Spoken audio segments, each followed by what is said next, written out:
We begin this afternoon in Accomack County, another overnight arson. 2 more arsons this past weekend, bringing the total number of confirmed arsons to 46 now in Accomack County, bringing the total of intentionally set fires in Accomack County to 63 since mid-November. Police say another fire last night makes for 65 intentionally set fires in the county since mid-November. This is all that remains of this structure here in Parksley. Virginia State Police say while they have those leads, putting people in jail will require even more help from this community. The smoke rises on the latest Accomack County arson fire, and the level of frustration continues to rise as well. MC Fry of Melfa had this to say about the arsonist. I got a couple of guns in the house, and I guarantee you, if I see that setting the fire, there's going to be some. I wouldn't kill him. I might try to shoot his legs off. State Police spent the past weekend handing out over 6,000 flyers with the number for the tip line and information about the reward. More than 11 companies from 2 counties responded to this overnight fire. The chief says crews along the eastern shore of Virginia are at their wits' end. Our resources are completely tapped out. Our fuel cost is outrageous. We're going through a lot of equipment. The real toll is on the people. We're all volunteers. First, let's check in with WWOC's Bill Mitch, who's been speaking with police this morning about what we now know is an arrest. Bill? Guys, it was just 3 minutes ago when Virginia State Police came out and told us one of the 2 people they picked up after last night's arson fire has been arrested and charges have been filed. Her name is Tanya Bundick. Tanya Bundick, 40 years old, from Parksley. Tanya S. Bundick and Charles R. Smith III, who also goes by the alias of Charles Applegate, both of Parksley, were taken into custody for questioning this morning by state police. These are pictures of Tanya Bundick and Charles Smith at a Halloween party from Bundick's Facebook page. The pictures were taken by Seth Matthews, who says Bundick wanted him to be their wedding photographer. The news of the arrest is still coming as quite a shock. It's unbelievable. I mean, it's almost like I think it's like a cloak over something, or, you know, like it's a conspiracy, because I really don't believe it. Matthew says he has known Smith, also known as Applegate, since they were teenagers. Another man familiar with Smith is Warner Hargis, a lifetime member of the Tasley Volunteer Fire Department, where Smith used to be a member. He was an engineer on one of the vehicles. 584 years in prison and over $5 million in fines. That's the maximum sentence Charles Smith faces today after pleading guilty inside Accomack County Court. After he was caught on Airport Road in Melfa, Charles Smith held nothing back from police. You know, and I knew this day was coming.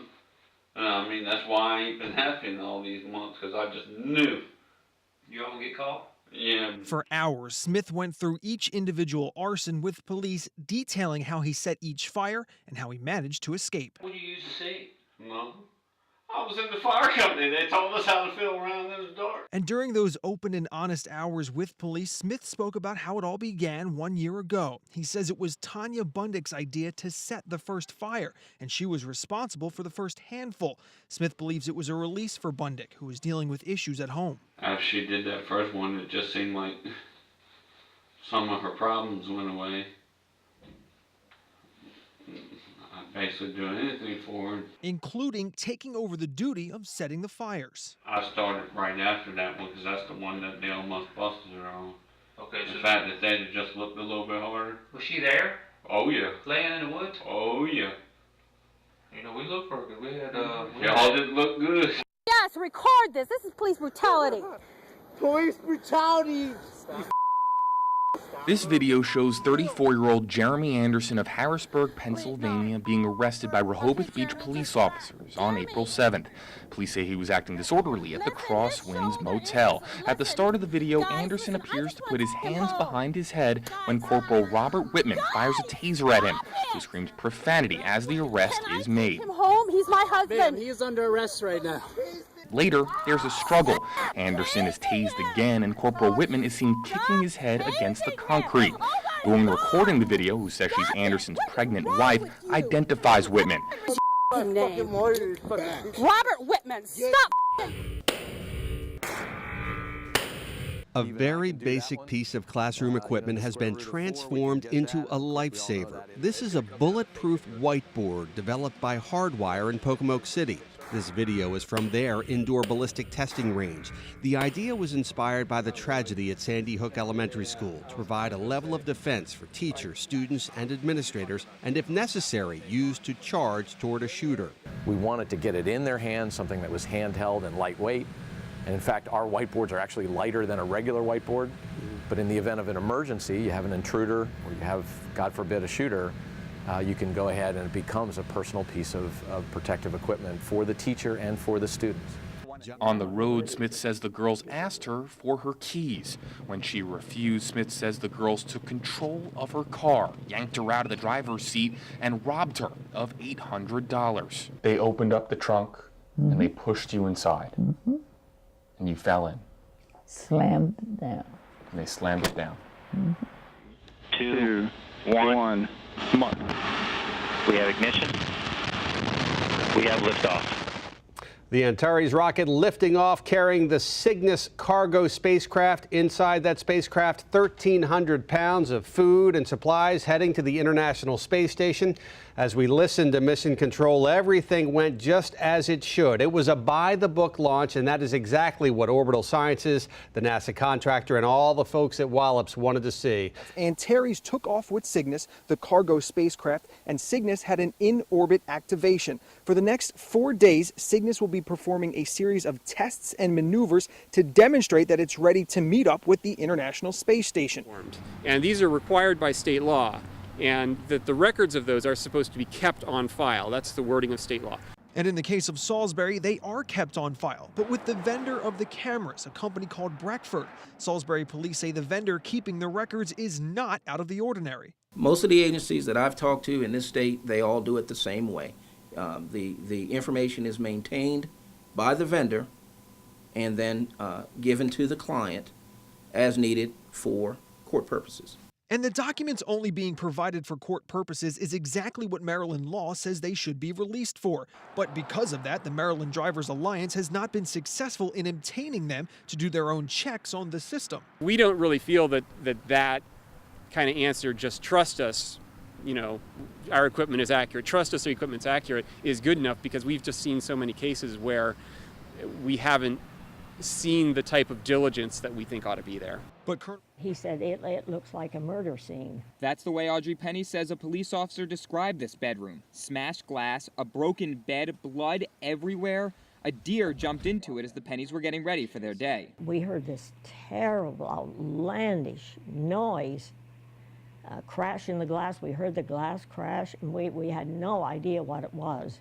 It's day 5, the last day of the recovery efforts in a deadly plane crash in Ocean City. Now a salvage crew is moving pieces of the plane that plunged into the waters along a busy Ocean City beach last week. And they are moving them one piece at a time. Sheriff Mike Lewis says a complaint was filed with his office months ago about the incident when no tape was available. He says an administrative review was done at the time and the use of force was justified. We showed the sheriff the tape on our camera screen, and he says it is up to bounds to file a complaint. I can tell you we never had the advantage of having a videotape in this particular case. And there's nothing that stands out that alarms me based on the 2-inch by 3-inch screen I saw on your camera.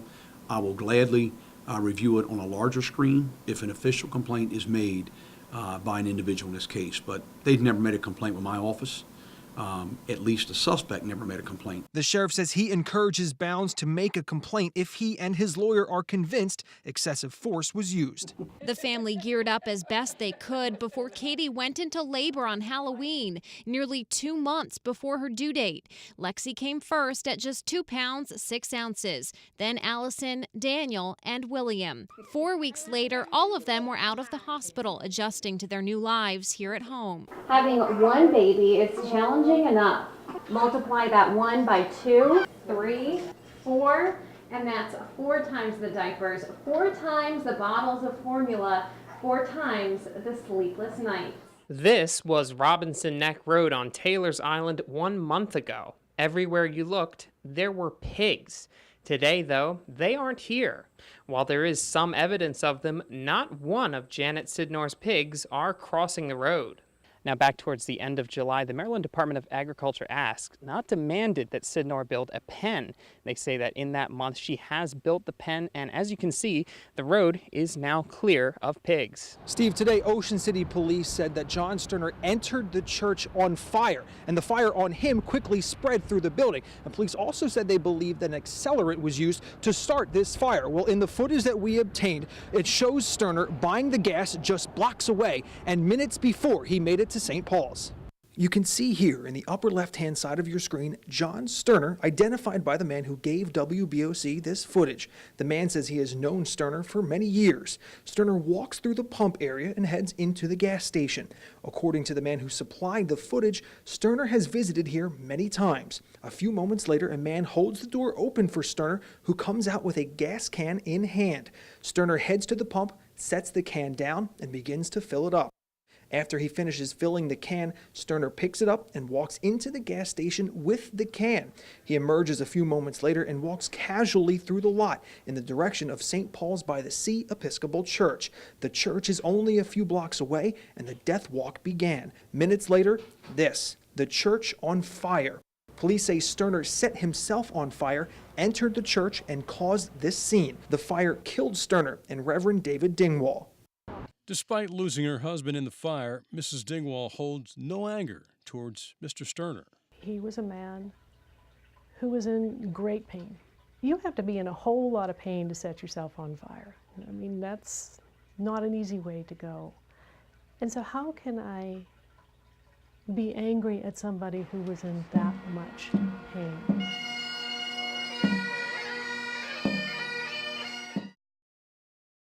WBOC's Kent County Bureau Chief Mike Chesney live above the festival in Chopper 16. Mike, traffic nightmares all day in the area. It's obvious that Firefly has grown a lot from last year. And festival officials say that they're going to have a more exact number come Sunday evening, but it looks like for now that attendance has doubled from where it was in 2012. And take a live look now over all of those people. That is the lawn stage at Firefly. They're all enjoying the music, and as you might imagine, all these people are having a major economic impact on Dover and Kent County. They first flew into BWI Airport, then to Talbot County, and now the 75 members of the Maryland National Guard 115th Military Police Battalion are coming home to Salisbury. That's also why you see a lot of those police escorts, because I want to say a few members of those troops on those buses are from those law enforcement. And these troops have been in Afghanistan for the last 10 months. Anticipation is growing, and we can hear the chopper overhead. So when these doors open, we'll be ready. So I'm going to send it back to you, Steve. All right, Bill, thank you. You know, we're getting some pictures right now of these reunions as the men and women from the Maryland National Guard. Alice, some of the people that I spoke with today down in Fenwick Island have a direct message for the federal government.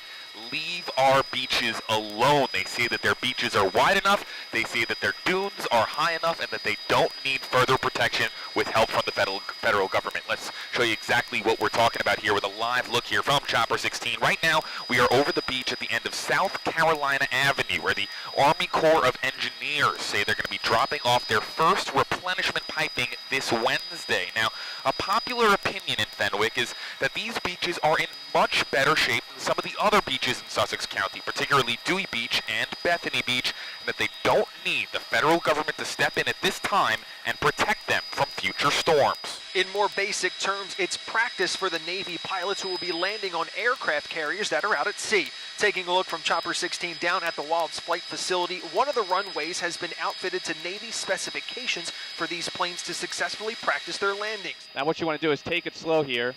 The saying is turn around, don't drown. We've got cars right here in pretty high water, and you got to be really careful.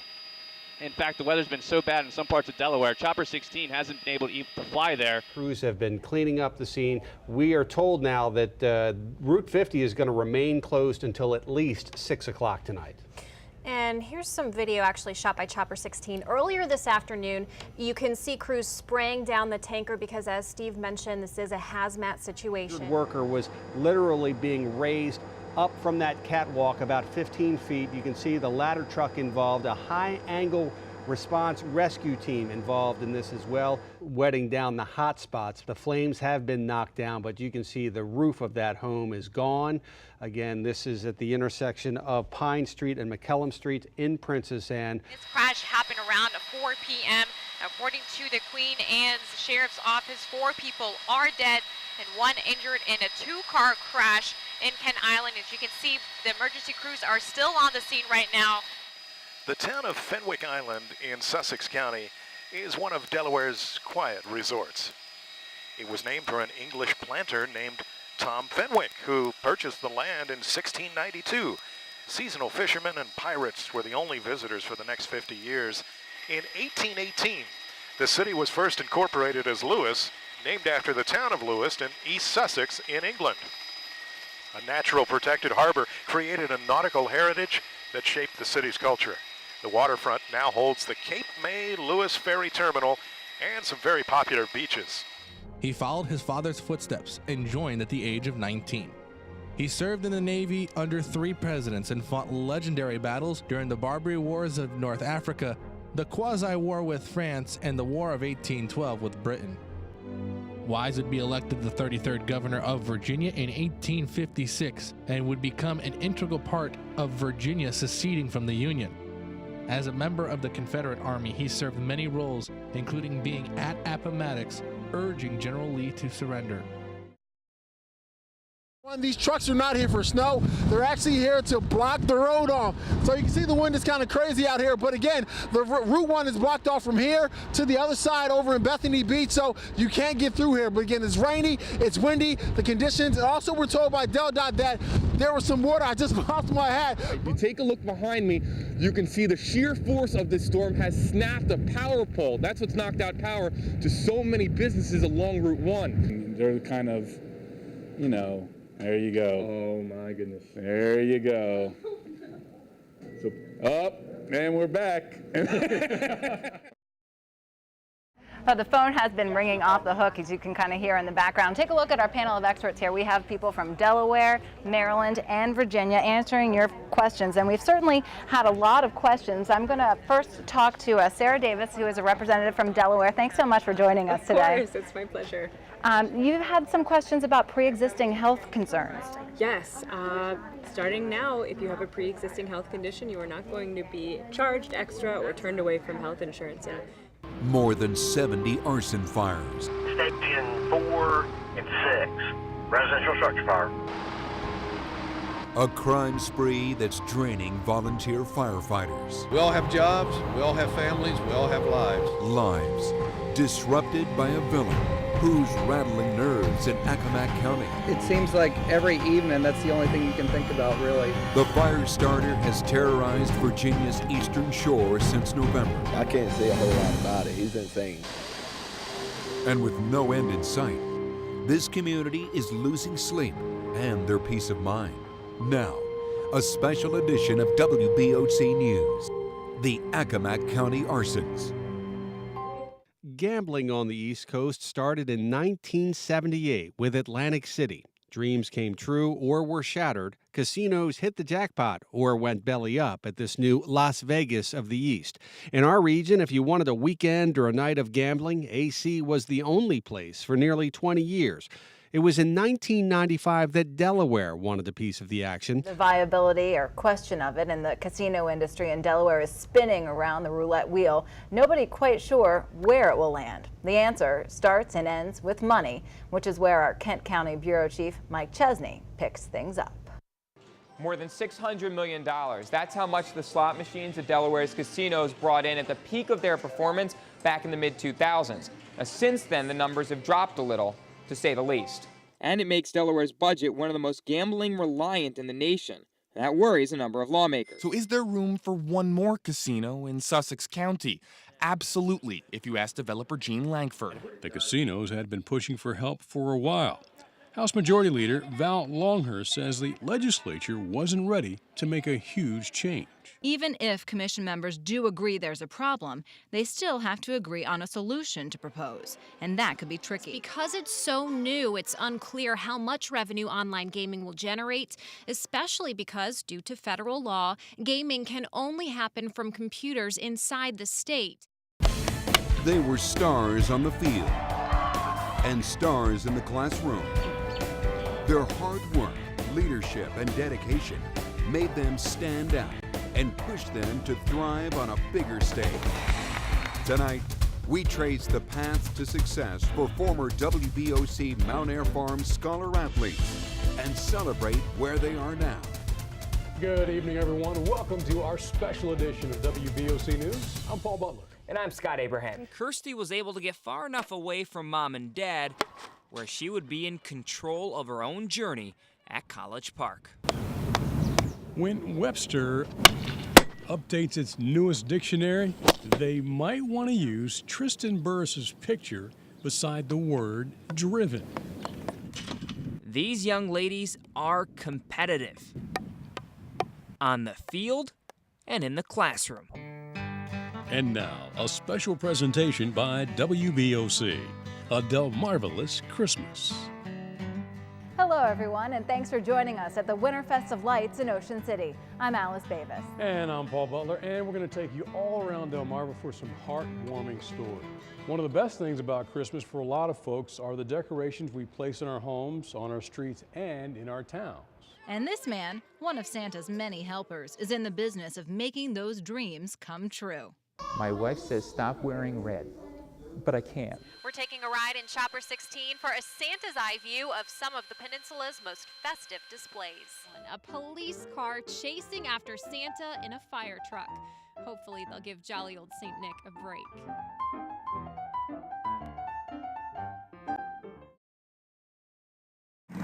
Bike Week is a time when folks from all over see the beauty of the Delmarva Peninsula, and we get to see some really interesting rides. But the shore is no stranger to interesting rides. The famous duck train was running this weekend, probably the best gas mileage on two wheels. Duck train was just part of the celebration of the venerable Woodland Ferry, an annual event called the Woodland Ferry Festival.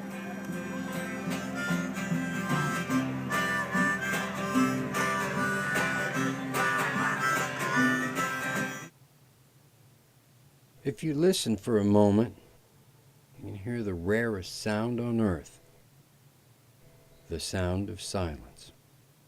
You hear it? Silence is not the absence of sound. This is the absence of sound. Silence is the sound the world makes when you find a place to hide from it. A place like Bivalve Harbor on the Nanticoke River at 5:45 in the afternoon in January. And good morning, everybody, and welcome to Celebration Tuesday, as we're calling it. I'm Steve Hammond. And I'm Scott Abraham. It is a big day. Today, Ravens fans are ready to celebrate their team's victory and welcoming home the Vince Lombardi Trophy and taking a live look. Chopper 16 high above City Hall in Baltimore.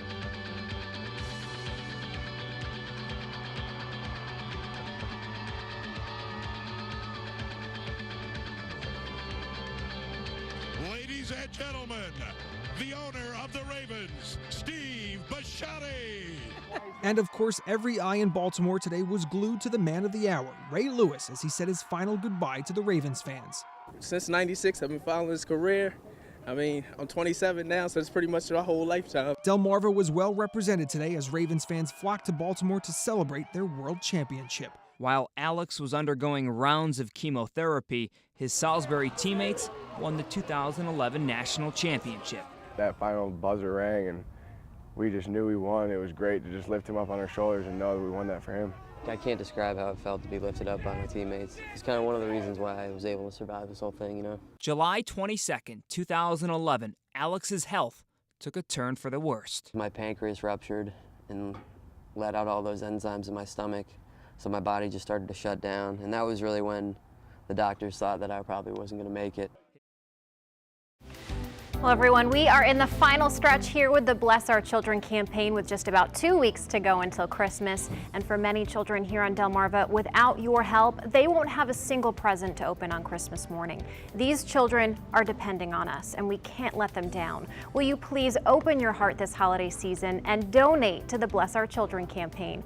Thanks so much to all of you who've already helped out, including Charlotte Givens of Bethel, thank you so much for your contribution. Also, thank you to Jeff Wooten of Greenwood for your contribution. Now, I'm very happy to report this number. Check this out, folks. This is a record $228,183 that you, Delmarva, helped us raise so that we can make it a very Merry Christmas tomorrow morning for kids here on Delmarva. You will usually find this bird near large bodies of water and around old growth trees for nesting.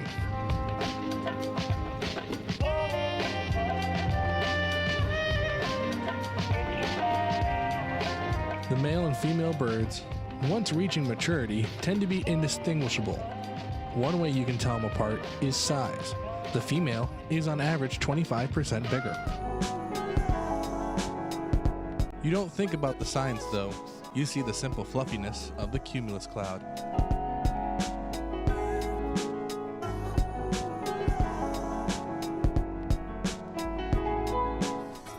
The National Park Services manages the Maryland side, where the Chincoteague Volunteer Fire Company maintains the Virginia side. Remember though, if you do come to see the animals, do not go near them or attempt to feed them. Thanks to an abundance of chlorophyll, leaves display a radiant green color all summer long. As we lose daytime light, the amount of chlorophyll being produced is less than the amount being consumed by the leaf.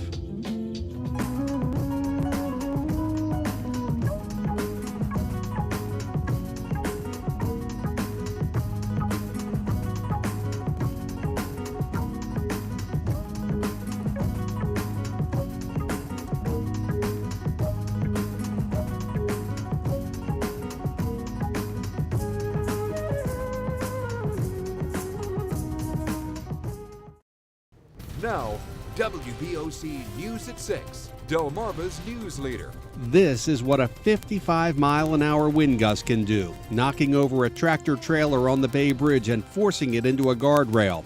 Stronger gusts along the coast in Sussex County have toppled trees, billboards, and even buildings under construction. And that wind is pushing water up and over riverbanks, including the Choptank River in Cambridge. And in low-lying areas like Crisfield, no stranger to flooding, heavy rain and high tide bring more high water. And good evening, everybody. I'm Steve Hammond. And I'm Paul Butler. This is WBOC News at 6. We're keeping tabs on this big storm over Delmarva, and to keep you up to date, you'll see closings running along the bottom of your screen. Here's a look at where our crews are this evening. We have the entire peninsula covered with the very latest on this winter storm. But first, let's check in on what's going on outside and what can we expect tonight. Chief Meteorologist Dan Satterfield joins us from the Storm Tracker Weather Center. Dan? Paul, Steve, the winds just continue to howl out there and heavy rain continues to fall as well. Within the last few minutes, we're still seeing gusts on the coast to over 60 miles an hour. As we go through the evening, the winds will start to diminish after about 11 o'clock very slowly. We'll still see some gusts to over 60. A moderate coastal flood event tonight that will occur between 3 and 4 a.m. on the East Coast. This is going to be a close call. The waters may get close to severe flooding potential, and we could see a brief band of heavy snow tonight, although the more I look at everything, I think now that is probably a very low threat. Here's a look at radar. The radar is continuing to indicate, by the way, that we're seeing a mix, but we're really not. There's some warm air. See right in that purple there? That is supposedly a mix, but it's all rain. Some warmer air is coming in from the Atlantic, and that's in the mid-levels of the storm. And that's even changed the snow to rain over on the other side of the bay. Temperatures will dip into the mid-30s, maybe even the low 30s briefly. The winds will continue to gust all night long, and we also have a peak alert for those of you on the Delaware and Choptank Electric Cooperatives from 6 p.m. to 8 p.m. this evening. I'll have more in just a bit. All right, Dan, thanks very much. Boy, the wind is causing big problems. The Bay Bridge is closed in both directions. Take a look what a strong wind gust can do. This was about 2 o'clock this afternoon. The westbound span of the Bay Bridge. Officials say a 55-mile-an-hour wind gust ripped the fabric alongside this tractor trailer and almost acted like a kite, lifting the truck up and onto its side and into the guardrail there. Still no word on the condition of the driver, but the Bay Bridge does remain closed at this hour because of the high winds, and we'll let you know once the Bay Bridge is reopened. Those high winds are causing problems for drivers all over Delmarva tonight, like in Sussex County, where the Indian River Inlet Bridge was closed after water began washing over the roadway leading up to the bridge. Now that's where we find WBOC's Tony Hurst with more on the windy, wet conditions along the coast. Here on Route 1 in Dewey Beach, the conditions right now, it's rainy, it's windy, the wind is pretty strong. You can see it's actually pushing me back right now. Now, the road is closed off right here from this side of the Indian River Bridge to Route 1. These trucks are not here for snow. They're actually here to block the road off. So you can see the wind is kind of crazy out here. But again, the Route 1 is blocked off from here to the other side over in Bethany Beach, so you can't get through here. But again, it's rainy, it's windy, the conditions. And also, we're told by DelDOT that there was some water. I just lost my hat, but there's some water that actually flew over, that came over to the roads and flooded the roads, so the roads are shut down as well. Right now, reporting in Dewey Beach, Tony Hurst, WBOC News.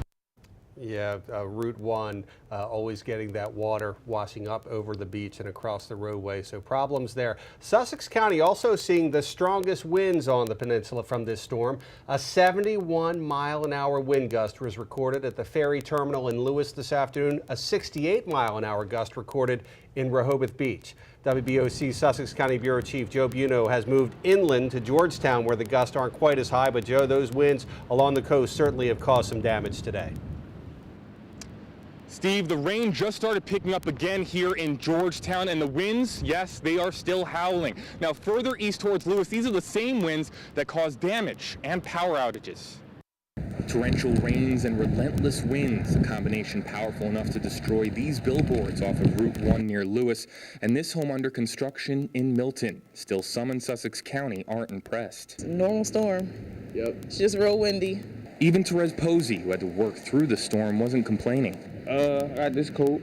I got a hoodie on, and I got my hat on, so I'm fine like this. Others, like Larry Delasanti, were awestruck.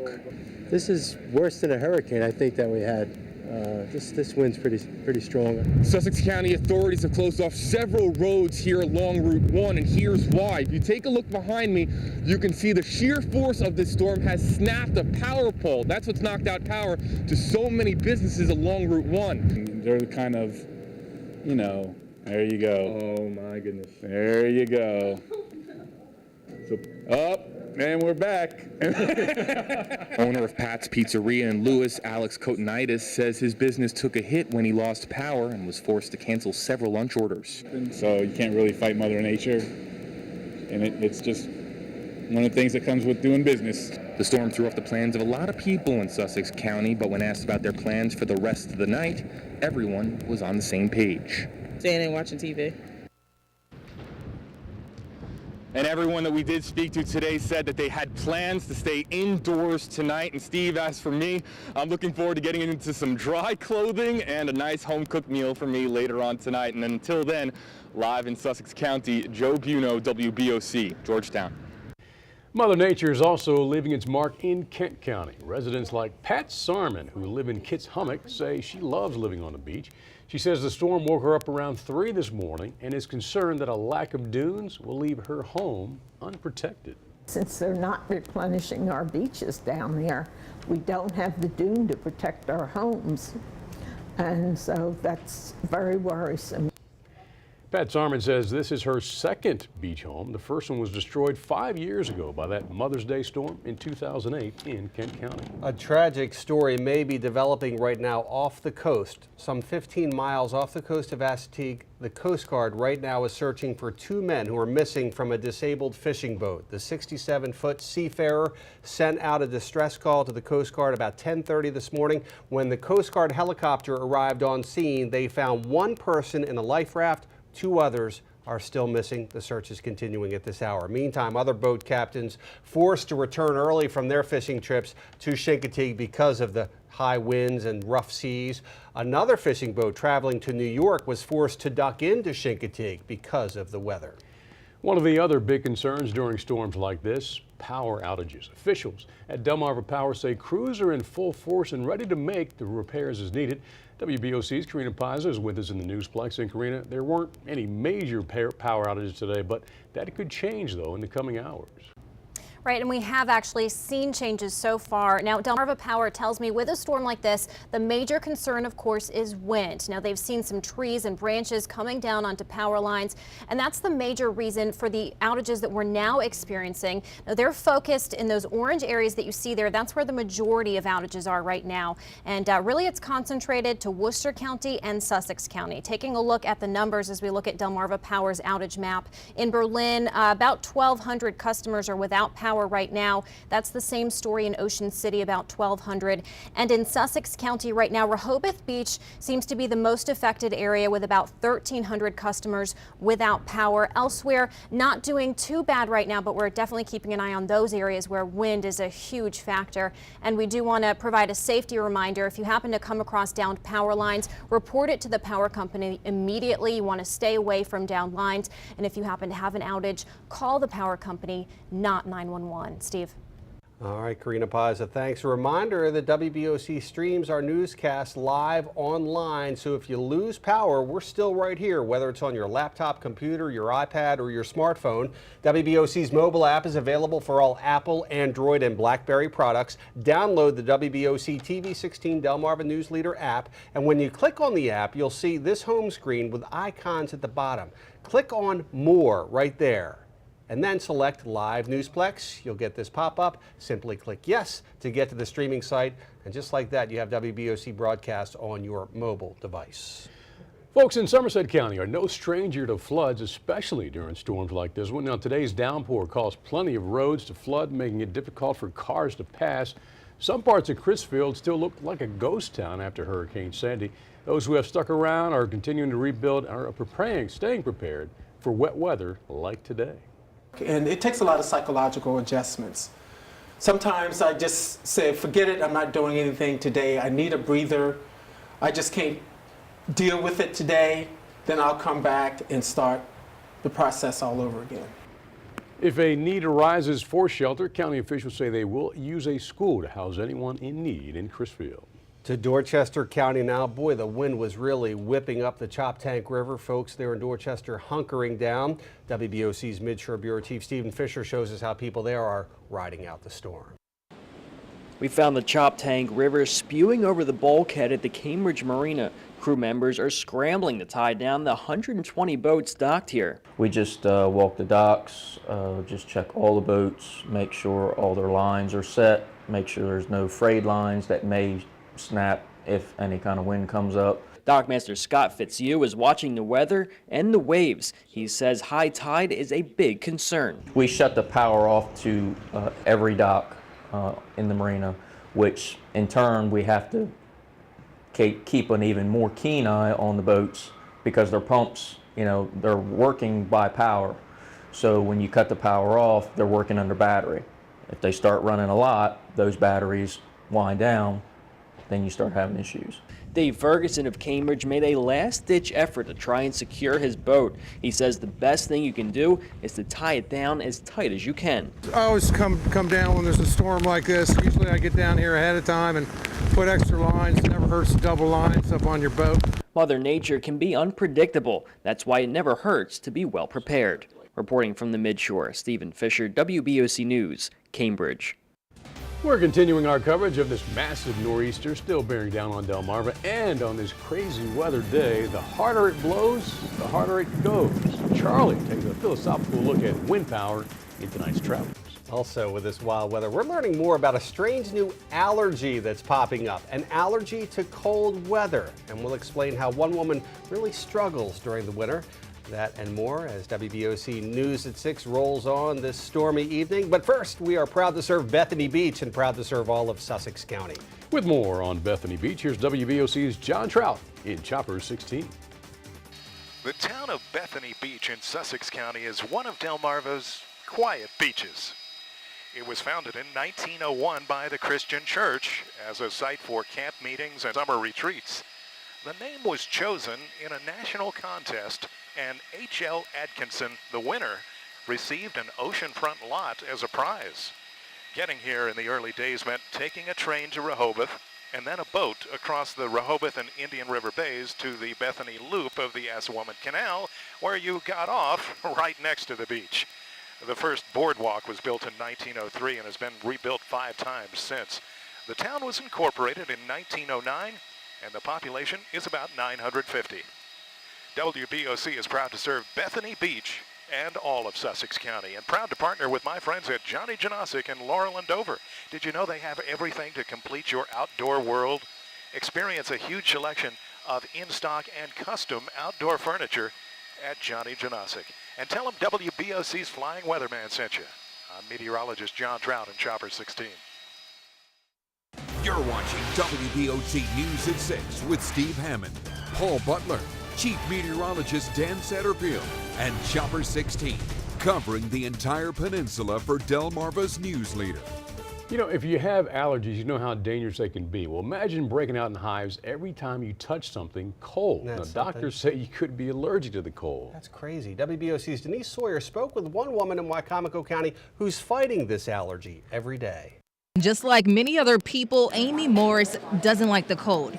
But for Morris, it goes a step further. I just would break out in hives and my hands would begin to swell, and I wouldn't be able, my hands would swell so much that I wouldn't be able to write. Because she has a rare condition. I'm allergic to the cold.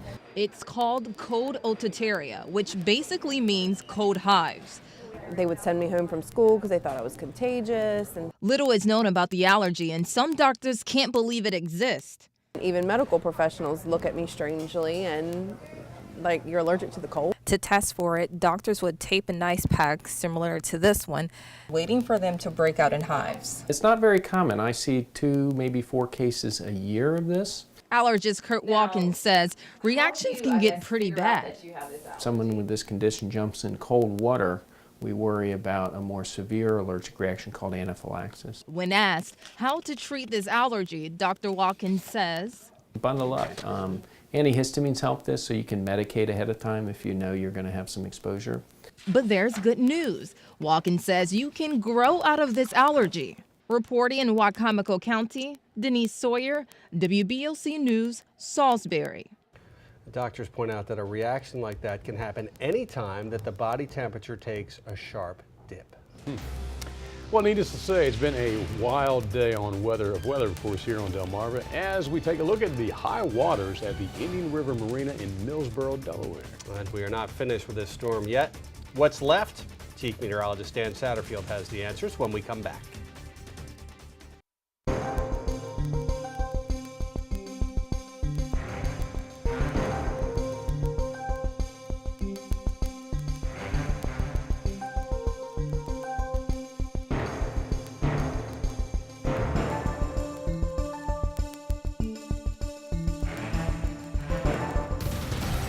Dan Satterfield is back, and the silver lining from this storm, Dan, is that the temperatures tonight are not going to drop very low, so all of this stuff is not going to freeze. As a matter of fact, looking at the late data, we're running a few degrees warmer than what the computer models were predicting, so I think the risk of snow is really lessening. We could still see a surprise band of snow tonight, but the main threat in this storm is the wind and the risk of coastal flooding later tonight. The next high tide on the coast will be the highest of this storm.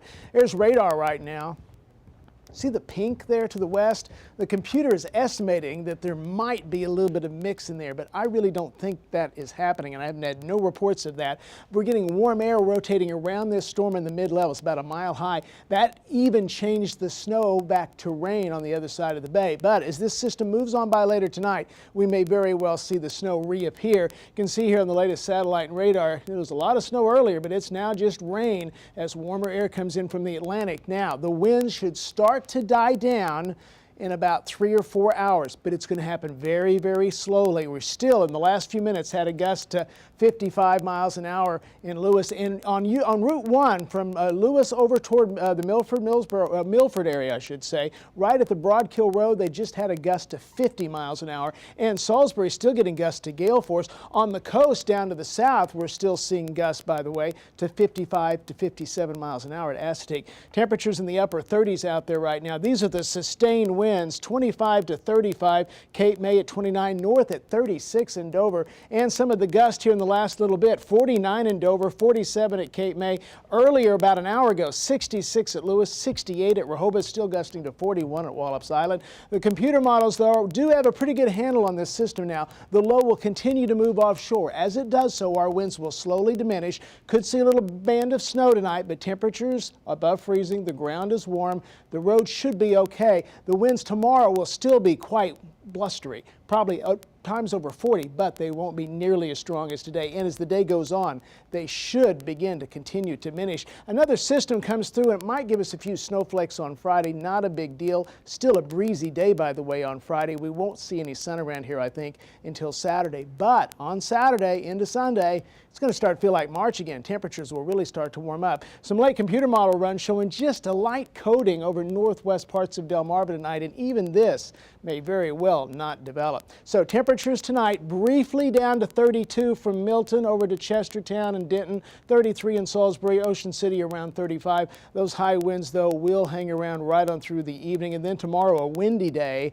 North wind 16 to 32, some morning gusts to over 40 near the water. Certainly possible, probably likely. And temperatures in the low 40s. As a matter of fact, Chestertown, you might not even see 40 tomorrow. Yes, a chance of some snow mixed with the rain. Georgetown around 33. Ocean City tomorrow afternoon 43, north wind 18 to 36 miles per hour. Friday a high of 45. Slight chance of a little sun, but I'm betting against that. Saturday and Sunday, sunshine, temperatures moderate up into the 50s. The nighttime lows should stay above freezing.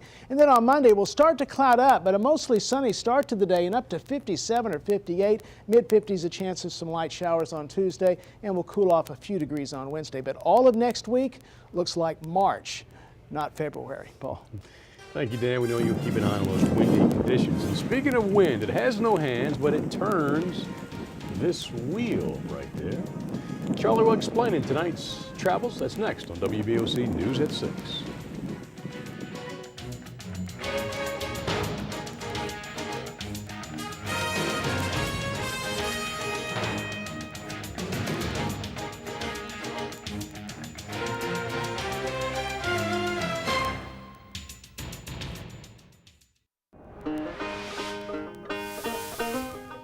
When the wind blows like it has today, you just batten down the hatches and wait for it to end.